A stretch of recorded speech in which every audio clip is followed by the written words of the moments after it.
Established in 1982, TDSi has been at the forefront of access control and integrated security for over 38 years. We spoke to Managing Director John Davies about how its partners are coping during the COVID-19 restrictions and how TDSi is planning to meet changing security needs as the restrictions begin to be lifted. A lot of our partners, if they've been doing sort of general commercial or industrial work, a lot of that has dried up, particularly here in the UK. Not particularly because there's no work to do or there weren't any projects to do, but a lot of end user customers and companies are actually very, very reticent of allowing people from outside of their organization into their premises to do work.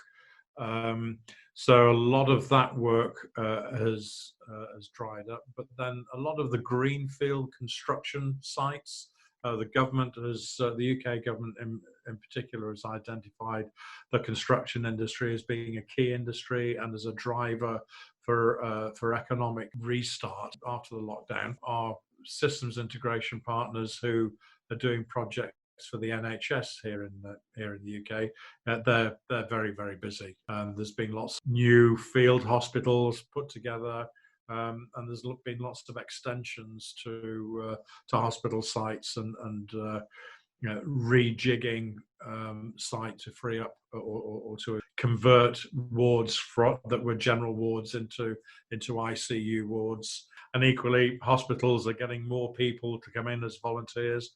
So they're having to buy more access control cards. So the NHS side of things has been busy. Critical national infrastructure projects, they've continued through the lockdown. End of the first quarter, end of March. TDSi, we were ahead of budget, way ahead of last year. Then COVID happens, and we thought, oh gosh, what's going to happen? And we thought it would have a very deleterious effect on sales for April. They have decreased, but not by as much as we thought they would. Initially, we thought, are we going to be looking at a 50% reduction? And I think at the end of the day, we're going to be probably looking at about a 20% reduction, because both UK and export business has held up. And we're quite fortunate. Going forward, whether that's sustainable through May, we shall see.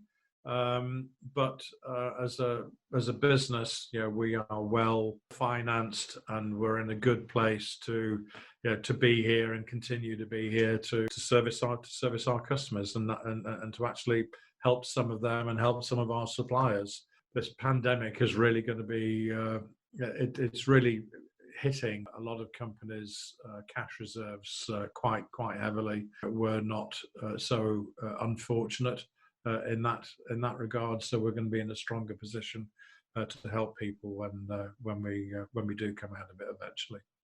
How is TDSi planning to help with changing needs once the restrictions have been lifted?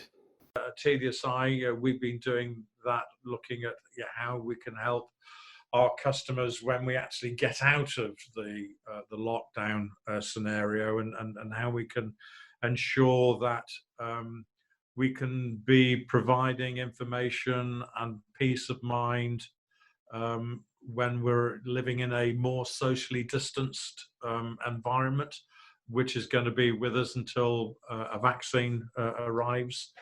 So there are applications that we're going to be putting on our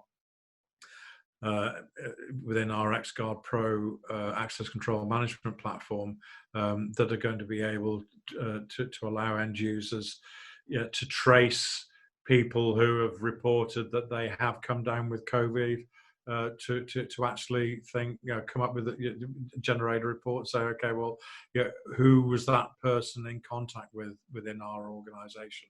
So, what doors did he go through? What doors did other people did other people go through the same door? What area was he in? What other people were in that particular area? So we can actually generate useful information for our end users to enable them to really exercise a firmer duty of care for their employees. I think that's going to be a big thing coming out of this is that there's more that there's going to be a big onus on organisations to exercise the duty of care for our employees when we do come back to work, and as I said, until the vaccine's ready. So I think we're going to be a socially distancing